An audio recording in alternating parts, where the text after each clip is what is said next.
Hi guys, I'm Mark Rodriguez. Johnny Rodriguez. And you're watching Mark and Johnny at the movies. We just got back from the Amazing Spider-Man, and wow, it's kind of a weird movie. Well, anyways, before we give our thoughts, here's the basic plot of the movie. First of all, the movie has Andrew Garfield as Spider-Man Peter Parker and Emma Stone as Gwen Stacy. And well, basically, it starts off with a very weird and different version of how Spider-Man became Spider-Man, because lots of people may complain or whatever. They might say that the older movie sucked because Tobey Maguire was horrible and what's her name, Kristen Dunst was a bad Mary Jane or whatever. But you gotta face the fact that the first movie, you know, corny as it was and everything, it really was almost like Spider-Man, like the comics. You know exactly how he got bitten by the spider, how Uncle Ben died, how he was arrested for a while, how he learned great power, responsibility, all that stuff almost like right out of the comics. So this movie basically throws that out and makes a whole new dramatic origin of how Spider-Man became Spider-Man.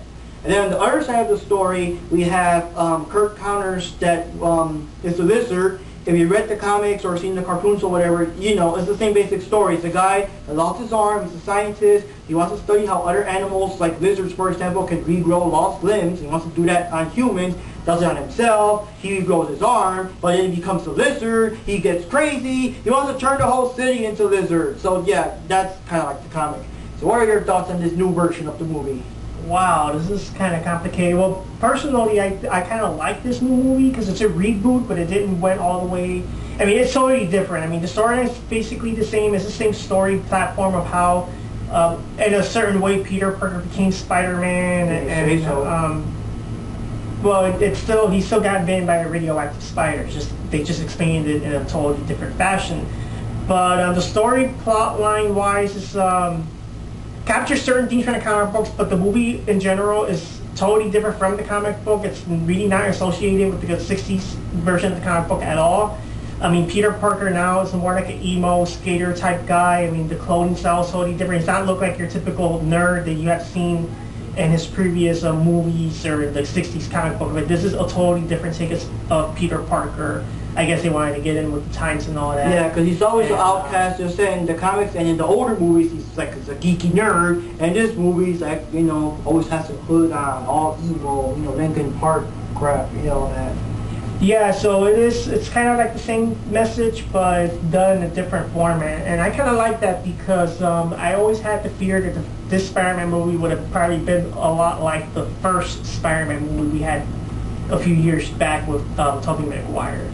Yeah. And yeah, the movie's pretty good. It's pretty action-packed, but what I also like about the movie is that it also gets really deep with the human emotion, like with all the crap that's happening in his life, with the fact that his Uncle Ben's dying, the fact that he has to get used to his new spider powers, and still being in high school, all that shit. So I kind of like that aspect of the movie, and I personally found the movie to be a lot darker than the original older Spider-Man flicks. I also like the fact that also a little scene, because Flash Thompson, of course, is always the jerk and asshole and bothering Peter Parker and all that. I do like the fact that when Uncle Ben died recently, he still backed off and he still said, yo man, sorry about your uncle. Because come on, at least the person's not 100% a complete asshole. I mean, that's kind of nice to know. But anyways, yeah, the first movie copied the comic book so exactly that, yeah, this one really like changed everything all around the basic origin. They still, like Johnny said, he still got bitten by the spider, and Uncle Ben still died in a tragic way that could have been avoided if Peter did something different. I'm not going to spoil it, but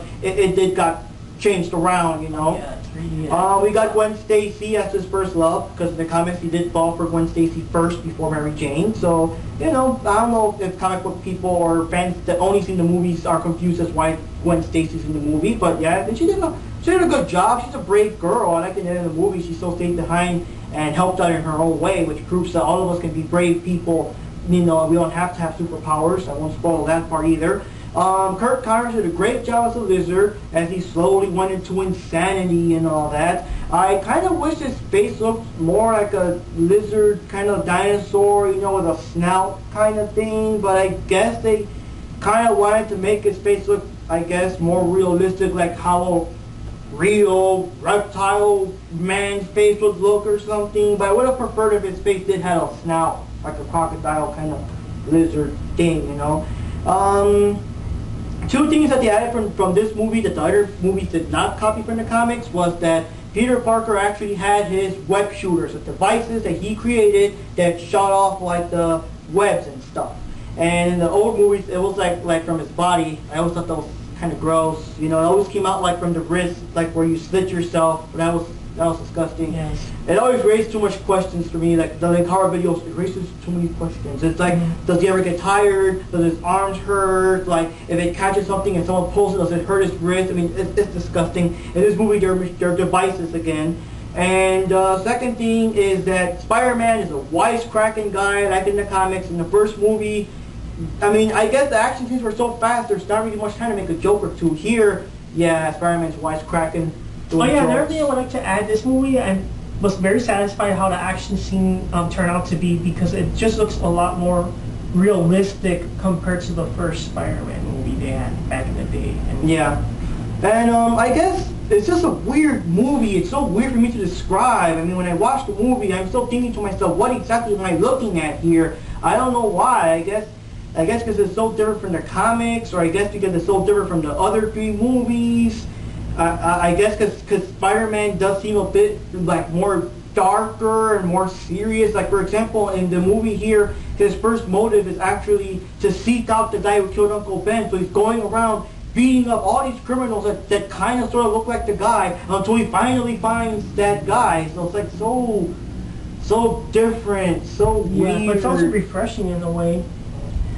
Well, what I think about the movie, personally, I think is that the movie's good. It's worth watching it. You just have to really have an open mind and really taking all the changes and things. Taking all the new changes, and don't associate Spider-Man with the Spider-Man you have known and loved. This is a totally different take of the traditional Spider-Man. And it'd be weird because, like I said, Spider-Man's story has lots of things that you just can't make a movie without copying. You know, like when you make a Batman movie, all you gotta do is show that his parents got killed and he becomes Batman, and that's it. It doesn't matter who you put as the villain. But here, it's kind of weird because, for example, in the sequel, because it looks like there won't be a sequel, if they do kill Gwen Stacy, they're gonna have to change it again, because the first movie already showed the Mary Jane falling off the bridge, and if they have like the Green Goblin throwing Gwen Stacy off the bridge, you're gonna be saying it's too much like the first movie. So wow, expect more changes. Another thing about the movie is it's like the mystery of whatever happened to Peter Parker's parents, because we've always seen him living with, you know, Uncle Ben and Aunt May, but what about his real parents? So this movie kind of goes into that, but doesn't really solve it. So I mean, it looks like, I don't want to spoil too much, but it looks like there will be a sequel, and well, maybe a trilogy, because not everything's a trilogy, that will continue to go deeper into what exactly happened to Peter Parker's parents, you know. Okay, well, my final thoughts on the movie is that I think that's really it's a decent movie, it's a decent Spider-Man movie, and I like the fact how they rebooted the whole series. And well, at first I hesitated a bit, because I felt how most people, we were all kind of like, oh, why are they making another Spider-Man film? They already did it. Yeah, because it wasn't that long ago. Because, for example, Batman and Robin was still made way in the past before they made Batman Begins. It's like 4 or 5 years or something.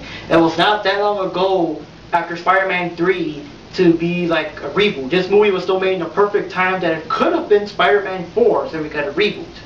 But after seeing a lot of trailers on the movie, it started to, and the trailers, you know, and the final product looks pretty good. It just convinced you to say, hey, you know what, might as well give this one a try. So, never say never. Give it a chance. Watch it, and if you like it, that's pretty good. If you don't, well, I wouldn't be surprised, because it's kind of like this movie's kind of like a mixed bag. It's like there's a lot to like, and I guess there's a lot to dislike, and it's kind of weird. It's kind of like in between. Well, like I said before, when I saw the trailers, it did look like a overcomplicated version of Spider-Man where it didn't have to be. But I guess, what can you do? I mean, the first movie was just so much like the comic that it's kind of hard to make a reboot without it being the exact same movie all over again, just like with Andrew Garfield instead of Tobey Maguire or something, right? So anyways, it's a good movie, it's interesting. If you're a Spider-Man fan, definitely check it out. You might have mixed opinions, it might be too weird, or you might prefer Andrew Garfield's performance over Tobey Maguire and the Lizard over like the villains we've seen before. We don't know, it's your opinions. It's a mixed bag. It's like, it's just a weird movie, like the way it's made. You just gotta watch it, guys. You just gotta check it out for yourselves and give your thoughts. And if you want to leave some comments down here, yep, down there, right there, down there, leave some comments about the video, about the movie, and just tell us what you think about it. So anyways, I'm Mark Rodriguez. Johnny Rodriguez. And this has been Mark and Johnny at the movies. Spider-Man, Spider-Man does whatever a spider can. Do-do-do, I don't know the rest of the words. Do-do, here comes Spider-Man, yeah. In the heat of night and something, and he kicks some ass, and now there's a brand new movie. Spider-Man, Spider-Man, why so emo? Spider-Man, Spider-Man, and more Spider-Man, and do-do-do-do-do-do-do. Watch out, here comes Spider-Man. Ooh, yeah.